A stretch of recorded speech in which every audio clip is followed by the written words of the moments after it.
Своите први песни и прозни текстови ги пише уште во нераната возраст. Освоја многу награди и први места на училишни конкурси широм Југославија. Бројките не ги сака, но целиот работен век ќе го помине како сметководител. Во 2015-та за прв пат се осмелува дел од своето творештво да го публификува и го издава романот Калдрма, роман на годината од фондацијата Такец. И покрај тоа 7-мо место на меѓународниот литературен надпревар Мили дуели во конкуренција од преку 3700 автори. За истиот роман добива гран при на литературни искри. Автор е на 2 стихозбирки Историја на една љубов и Севда голема, како и збирка раскази за деца и возрастни со домашни миленичиња, ангели пратени од Бога. Божи благослов е писателска дарба која не те остава душ си жив. Добре дојде за Слагена Ставрева. Добро вечер, драго ми е што сум тука и што сум гостин, Тања.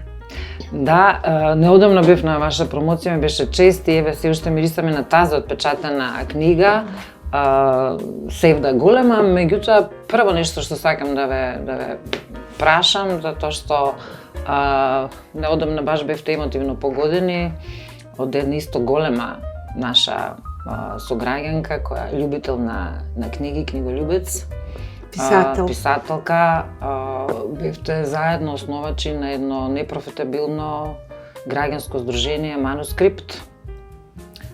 Како почнаа тие моменти за она што подоцна се произнесе, или успеавте преку 70 авторски дела да промовирате, една добра приказна која нели се прекина за жал со прераната смрт на Оливера Доневска.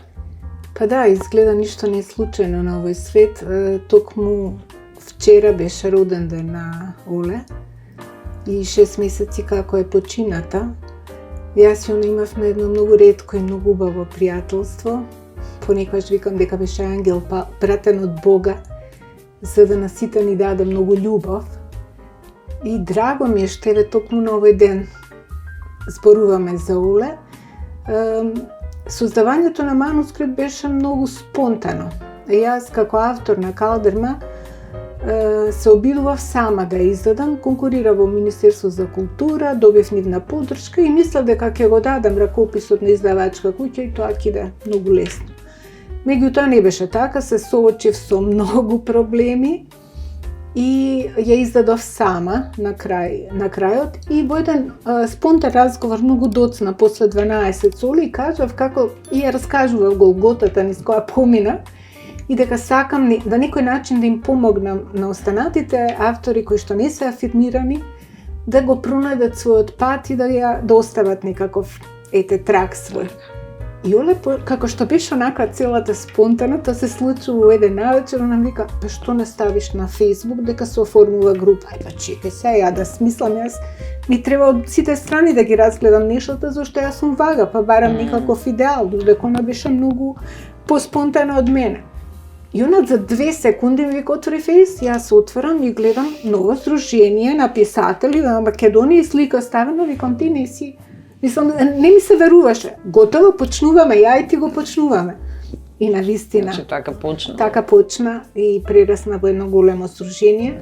Би сакала на овој начин да им се заблагодарам на сите што беа учествувала во неговото создавање и се грижева околу издавањето на публикациите. Имавме преку 90 члена, авторите издаваа своји книги, имава наша максимална поддршка. Јас и Оле работевме околу средувањето на текстовите. Тука се вклучи Драган Таневски со техничка помош и изработка на корици, потоа се вклучи Александар Алексиев со целата можна поддршка околу све она што значеше трчкање, уплаќање, промоции и чуда.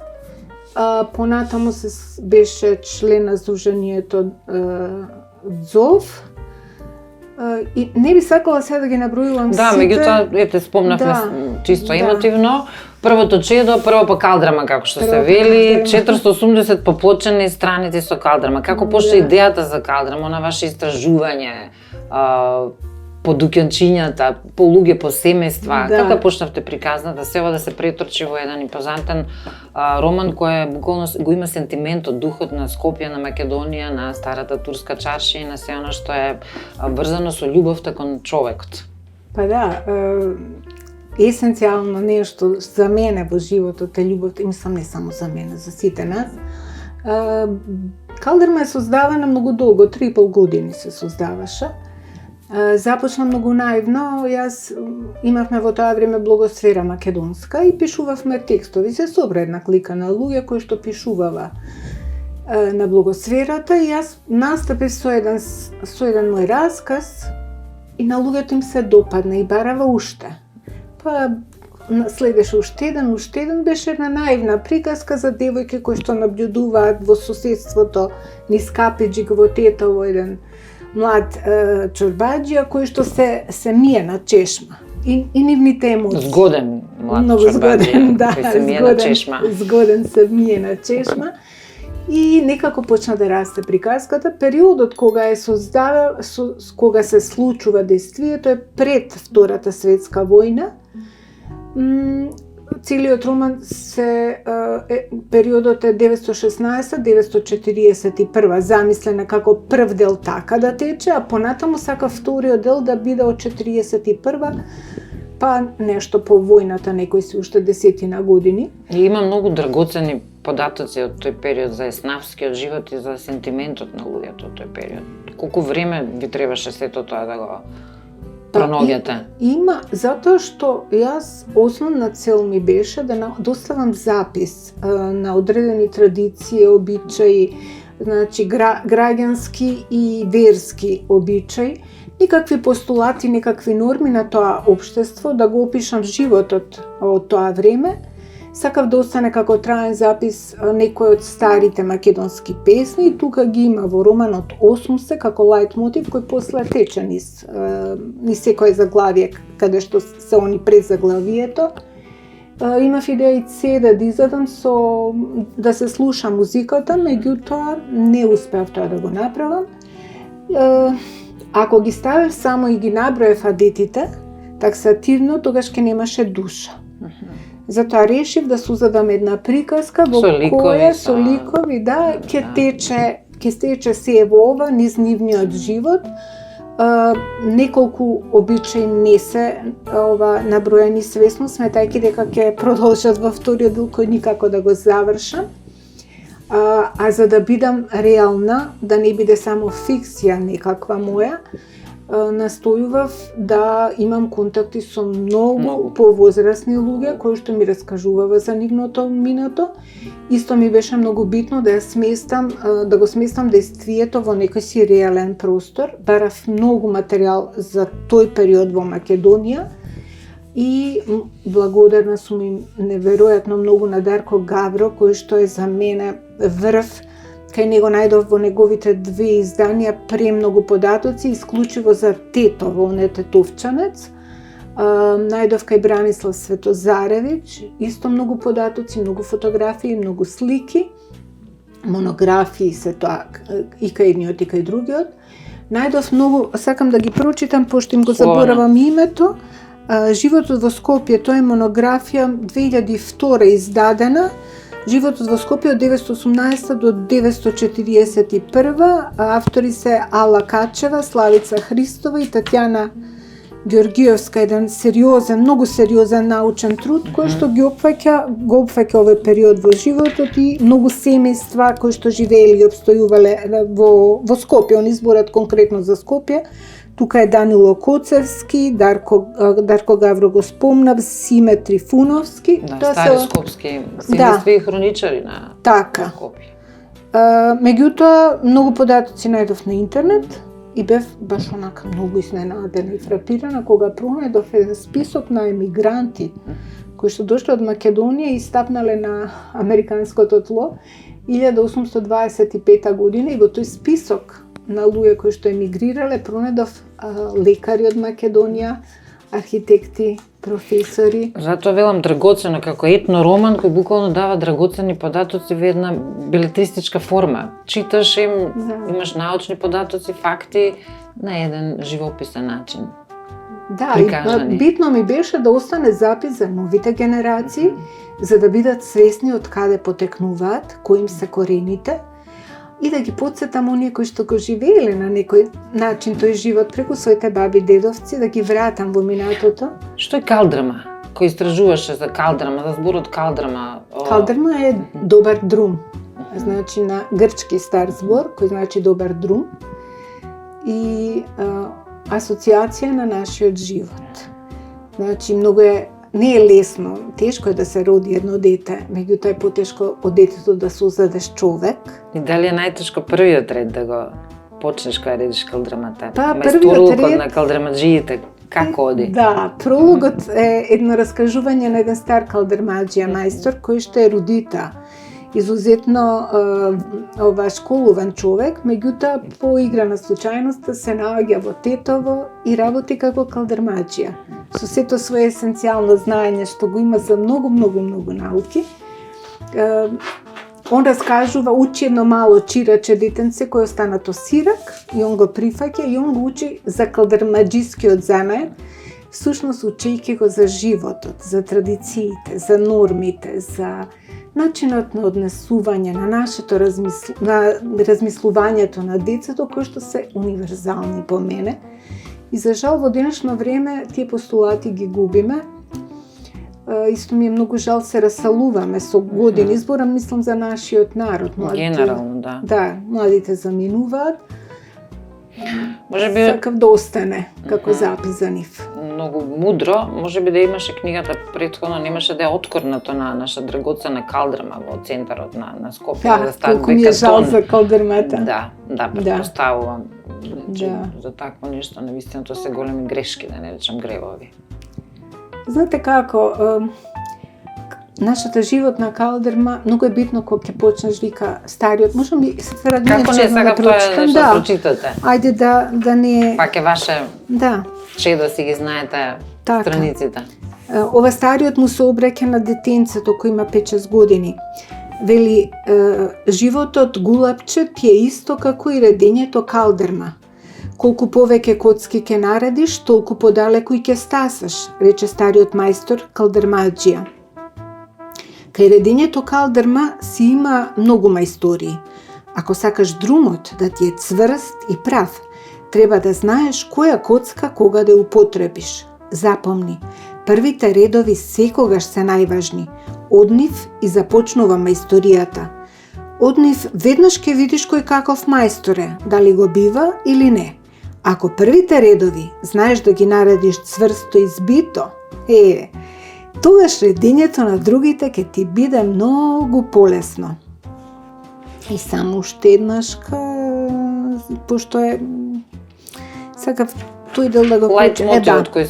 На почетокот на редењето секогаш треба да ги одбираш најаките и најголемите камени коцки. Оти на нив ќе ти лежат сите други. Тие треба да се цврсти и да се добро набиени, што би рекле да се стегнати. Нешто како што треба да е фамилијата, врз која се потпираат децата дури растат, ама и после, за цел живот. Ако фамилијата е силна и сплотена, стегната во едно, секој во неа е заштитен и со нејзина поддршка има можност подобро да се снајде во животот. Оние најголемите коцки, токму нив треба со многу умење и вештина убаво да ги редиш. Тие секојаш мора да бидат цврсто набиени една до друга. Само така нема да се изместат. Ако не ти се така наредени, тогаш плукни се на работата. Има уште многу... Метафорично, да. Многу метафори има точно. Преку семејството, па и големиот макрокосмос на државата, на националната цврстина, на идентитетот, се е собрано во романот. И тука има всушност буквално формули како треба да се почитува и да се негува националниот идентитет, се проткајува. Вториот предизвик, Севда голема, која ве слушав, буквално првата асоциација беше дека сте жена која љуби и која е сакана. Предизвикот за Севда голема. Севда голема, интересно е, морам се една дигресија да направам. Денеска е годишница од смртта на татко ми. 30 години се поминати. Беше еден изузетен човек. Човекољубец кој им помагаше на сите, многу ти во книга не се експонираше многу, а во животот беше постојано на некакви видни функции кај што можеше да им помогне на луѓето како да му беше тоа цел во животот. И оно што ми беше интересно кај него како старееше, он е по потекло од Гостивар, почнуваше да употребува стари изрази и зборови, мене ми беше Архаизми. чудно, архаизми, да. И ќе го прашав тато зашто така лојца. Мислам, од каде лојца, никош дома лојца не сме викале. Он викаше, па не знам, така ми доаѓа. Сега во овие години забележувам дека се повеќе почнувам да употребувам архаични Како старееме личиме на родителите. Така, кои ми се многу блиски и многу драги. И таа севда. Севда е љубов, нели? Архаизам. Архаизам.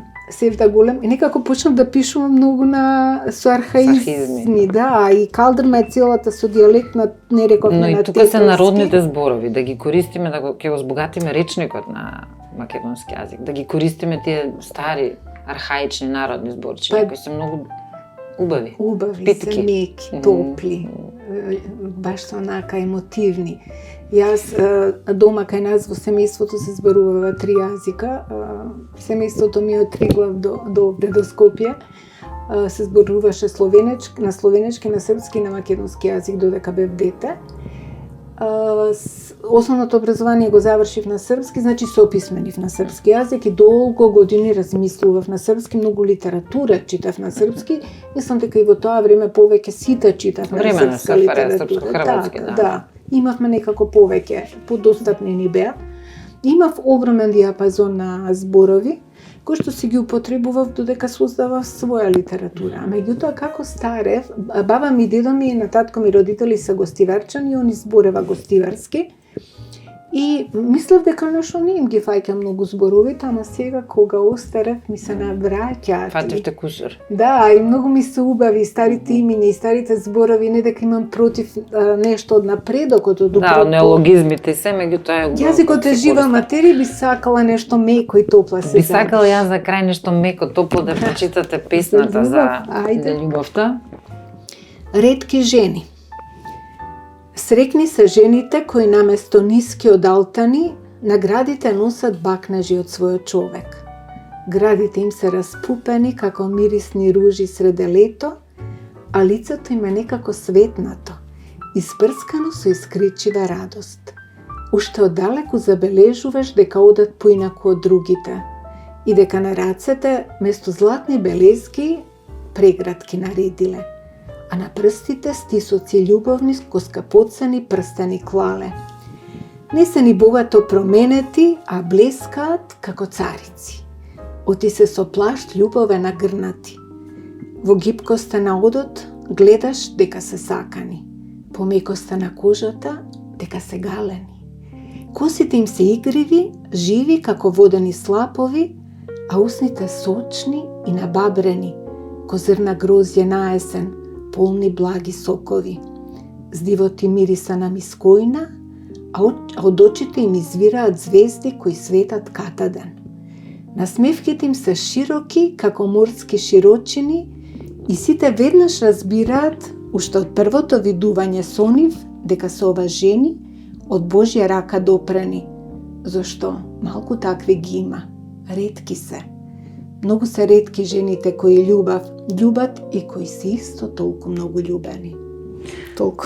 Многу убаво, научно е докажано дека нема побава од сакана жена, нема побава жена од жена која е сакана. Ни беше чест што ни бевте гостинка во подкастот Мирисот на книгата. Благодарам многу за поканата и би сакала да се гледаме на убави места кај што има многу љубов и убава енергија. И каде што мирисе на книги.